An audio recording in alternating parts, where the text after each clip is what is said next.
ఇప్పుడు ఆషాఢ మాసం ఎల్లమ్మ బోనం వండుకుందాము.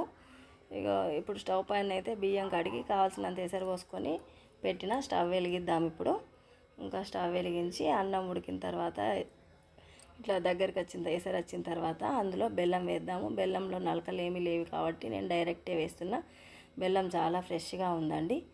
మంచిగా బెల్లం వేసి అన్నం మంచిగా ఉడికేంత వరకు నిదానంగా ఉడికించుకోవాలండి. ఇప్పుడు అన్నం ఉడికిపోయింది. అన్నం ఉడికిపోయిన తర్వాత మనం సువాసన కోసం ఇలాచీలు 4-5 దంచి వేద్దామండి. అమ్మవారికి సువాసనలు అంటే చాలా ఇష్టం కదండి. ఇలాచీ వేస్తే టేస్ట్ కూడా చాలా బాగుంటుందండి.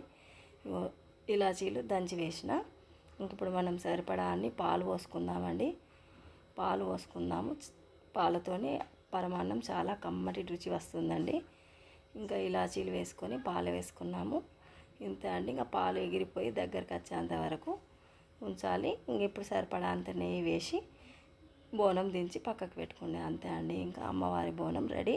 ఇంకా దీన్ని చల్లారిన తర్వాత పసుపు కుంకుమలతోనే అలంకరించుకోవాలి. అంతే అండి. ఇది పక్కకు పెట్టుకొని ఇక మనం ఓడిబియ్యం అమ్మవారికి ఓడిబియ్యం సిద్ధం చేసుకుందాం. ఇప్పుడు ఇంతే అండి. ఈ బోనం చల్లారబెట్టుకుందాం. ఇక అమ్మవారి బోనం ఓడిబియ్యం కోసం అని చెప్పేసి మన బియ్యం పోసిన పసుపు వేసిన నెయ్యి వేసి చక్కగా కలుపుకుంటున్నానండి.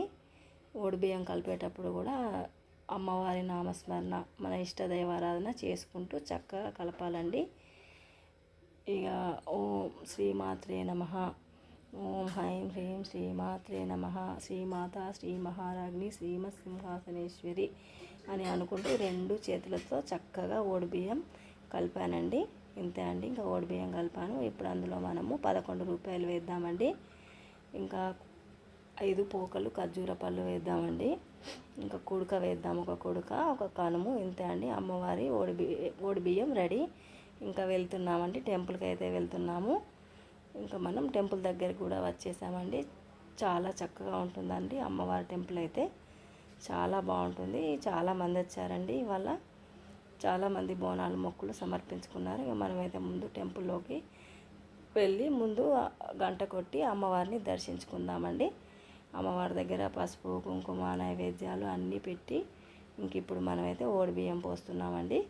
చక్కగా అమ్మవారికి ఓడిబియ్యం పోసి పసుపు కుంకుమ గంధం అన్నీ వేసి ఓడిబియ్యం పోసానండి. చక్కగా మొక్కులన్నీ సమర్పించుకొని ఇంకా ఇప్పుడైతే అమ్మవారికి కొబ్బరికాయ కొడుతున్నానండి. ఇంకా మా ఆయన కూడా కోడి మంచిగా మొక్కుతుండు. అమ్మవారికి నైవేద్యాలు కూడా సమర్పించుతున్నాను.